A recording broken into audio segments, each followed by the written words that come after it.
This movie is widely considered by apparently everyone to be one of the best movies ever made. I don't agree, but I still had fun watching it. It's a silent film in that there is no spoken dialogue, but is one of the first movies to have a musical score and some sound effects on the actual film instead of played by a live band. The story is about how a man is having an affair. His mistress convinces him that he should get rid of his wife in a boating accident, but as he takes her out on the water, he has a change of heart. However, the wife realizes what he's up to and runs from him.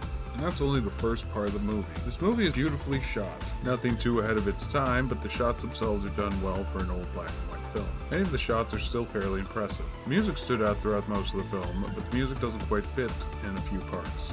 And for silent films, the music is very important. If the music doesn't feel right, then the personality of your movie is wrong. The major problem with the movie is after the interesting first act, the plot ends up having the and then syndrome.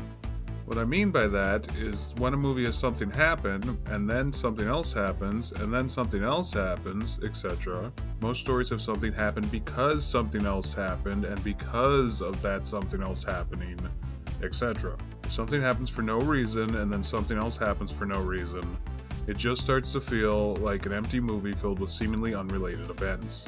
The first act of this feels like an interesting movie for something of its age.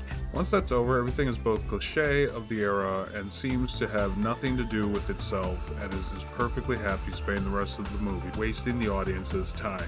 Once again though, it's beautifully shot. Rating 6 out of 10.